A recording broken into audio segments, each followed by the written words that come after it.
Assalamualaikum warahmatullahi wabarakatuh. Bertemu lagi dengan Pak Taufik dalam pembelajaran daring Mapel Fikih kelas 3. Kalau kemarin kita sudah mempelajari tentang cara menjamak sholat, cara menggabungkan sholat, sekarang kita akan belajar tentang cara mengqashar. Qashar itu apa? Bagaimana caranya?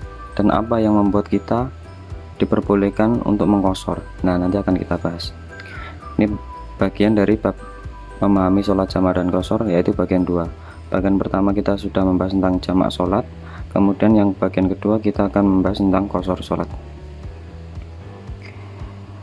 Poin bahasan yang akan kita bahas pada hari ini adalah tentang apa itu sholat qashar, syarat sholat qashar, yang terakhir pelaksanaan sholat qashar, bagaimana cara melaksanakan sholat qashar.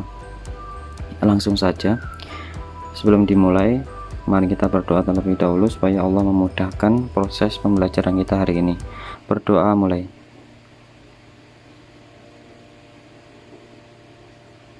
Cukup.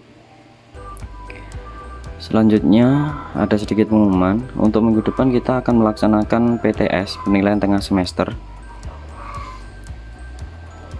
Dan PTS ini akan diambil dari bab awal, yaitu tentang sholat sunnah rawatib, sampai bab sekarang, yaitu cara mengqashar sholat. Jadi mulai dari apa itu sholat sunnah rawatib kemarin, kemudian caranya dan ketentuannya, kemudian sholat jamak, yang terakhir sholat qashar. Ini akan Pak Taufik masukkan dalam soal penilaian tengah semester. Kemudian selanjutnya, jika kalian banyak kuota maka tidak perlu dikerjakan, tapi kalau kalian kuotanya terbatas, kalian bisa merubah kualitas video ini ke resolusi 240p atau 360p. Ini opsional sifatnya nggih. Untuk merubahnya kalian bisa klik titik 3 yang ada di pojok kanan atas, kemudian kalian rubah kualitas video menjadi resolusi 240 atau 360. Yang terakhir, kalian buka buku LKS kalian fikih halaman 24 sampai 26. Dikarenakan materi yang Pak Taufik akan ajarkan ini diambil dari buku LKS. Kemudian sekarang masuk materi pertama. Apa itu sholat qashar? Sholat qashar adalah secara bahasa diartikan sebagai meringkas atau memendekkan. Qashar secara bahasa artinya meringkas. Sedangkan sholat qashar secara istilah adalah meringkas sholat fardu yang jumlah rakaatnya 4 menjadi 2. Saya ulangi, sholat qashar secara istilah adalah meringkas sholat fardu yang jumlah rakaatnya 4 menjadi 2. Loh Pak, nanti yang 3 gimana? Apa diringkas menjadi 1,5? Atau yang 2, sholat subuh diringkas menjadi 1? Nah, contohnya ini, sholat zuhur yang asalnya dikerjakan dalam 4 rakaat diringkas menjadi 2 rakaat.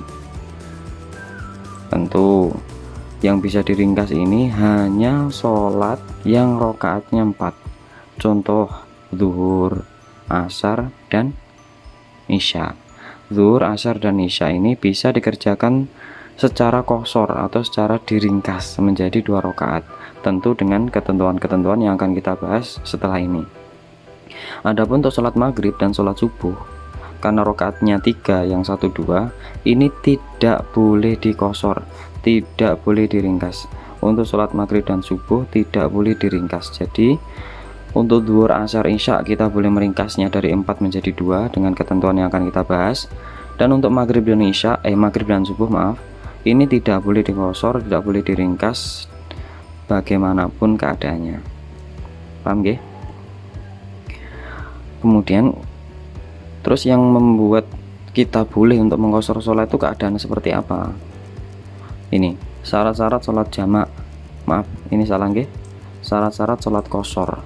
Mengqashar meringkas sholat hanya boleh dalam keadaan berikut. Yang pertama, safar atau perjalanan jauh. Sama seperti syaratnya sholat jamak kemarin, yaitu kita dalam perjalanan yang jauh. Perjalanan jauh ini dalam kitab-kitab fikih yaitu perjalanan yang menempuh jarak lebih dari 82 km. Walaupun di buku kalian menyebutkan 8,6 tidak masalah, 80,6. Perjalanan jauh itu perjalanan yang menempuh sekitar 80 km ke atas, itu perjalanan jauh. Kalau kalian sudah menempuh perjalanan jauh 80 km ke atas lebih, maka kalian sudah boleh menjamak sekaligus mengqashar sholat. Yang kedua, safarnya bukan safar maksiat. Safarnya bukan safar karena maksiat. Contoh safar maksiat itu seperti apa? Safar untuk mencuri itu safar maksiat. Safar untuk korupsi, kalian pejabat kemudian ingin berangkat ke Jakarta hanya ingin korupsi, maka kalian tidak boleh untuk mengqashar sholat. Pacaran itu kan dosa maksiat, maka kalau kalian mengadakan safar hanya untuk pacaran, ini hukumnya tidak boleh untuk mengqashar sholat dan sebagainya. Yang ketiga, dalam kondisi darurat seperti sakit keras, bencana alam, hujan lebat, perang dan sebagainya. Yang terakhir, sholat yang diqashar berjumlah 4 rakaat. Sholat yang diqashar atau yang diringkas jumlahnya adalah 4 rakaat. Maka kalau 3 seperti sholat maghrib ataupun 2 seperti sholat subuh, tidak diperbolehkan untuk meringkas rakaatnya. Selanjutnya, cara melaksanakan sholat qashar itu bagaimana? Sholat qashar itu ada 2. Yang pertama qashar saja, yang kedua jamak dan qashar. Saya ulangi lagi, pelaksanaan sholat qashar ini ada 2 cara. Yang pertama, kita mengqashar sholat, meringkas sholat saja tanpa menjamak. Yang kedua, kita jamak plus qashar, kita menggabung waktu sholat dan meringkas rakaatnya. Yang pertama kita bahas yaitu qashar saja. Ini dilaksanakan di waktunya masing-masing. Jadi kalau kita mengerjakan sholat zuhur di waktu zuhur, ngasar di waktu asar, ini namanya qashar saja. Caranya gimana? Kita meringkas sholat yang rakaatnya ada 4 menjadi 2. Kita mengerjakan sholat zuhur dengan 2 rakaat. Tentu ini dalam keadaan yang saya sebutkan tadi, kita sudah melakukan perjalanan jauh dan perjalanannya bukan perjalanan maksiat. Maka kita boleh meringkas yang asalnya sholat zuhur 4 rakaat menjadi 2 rakaat. Kemudian dikerjakan sebagaimana mengerjakan sholat yang berjumlah 2 rakaat. Seperti biasa nggih, qiyat, kemudian takbiratul ihram, baca Fatihah, kemudian 1 rakaat, 2 rakaat diakhiri dengan duduk tahiyatul akhir dan salam. Hanya saja ada perbedaan sedikit, yaitu di niatnya. Niatnya bisa kalian lihat di LKSWG halaman 24-25. Kalian baca sendiri, lebih bagus lagi kalau kalian bisa menghafalkan. Selanjutnya yaitu cara sholat qashar yang kedua, yaitu digabungkan dengan jamak. Kemarin kita sudah bahas nggih, jamak itu seperti apa, pengertiannya apa, kemudian syarat yang harus dipenuhi kalau kita ini boleh menjamak. Maka kalau kita sudah memenuhi syarat-syarat jamak dan qashar, kita boleh mengerjakan dua-duanya dengan cara mengumpulkan waktu sholat. Contoh jamak, kita ambil jamak takdim. Kita sedang dalam perjalanan, di tengah perjalanan kita ingin melaksanakan sholat jamak takdim antara zuhur dan asar. Maka zuhur dan asar ini dikerjakan di satu waktu, yaitu waktunya sholat zuhur. Kalau kalian ingin mengqasharnya, itu boleh, yaitu dengan cara kalian gabung 2 waktu sholat itu dengan cara zuhur dikerjakan 2 rakaat, asar dikerjakan 2 rakaat. Jadi hanya 4 rakaat kita sudah mengerjakan 2 waktu sholat, yaitu sholat zuhur dan sholat asar. Kita menjamak, mengumpulkan waktu sholat antara zuhur dan asar di waktu zuhur, sekaligus kita mengqashar, meringkas rakaatnya yang aslinya 4 menjadi 2. Seharusnya kita mengerjakan 8 rakaat, 4 rakaat sholat zuhur, 4 rakaat sholat asar. Karena kita mengqashar, karena kita meringkas, maka kita mengerjakan hanya 4 rakaat. 2 rakaatnya sholat zuhur, 2 rakaatnya sholat asar.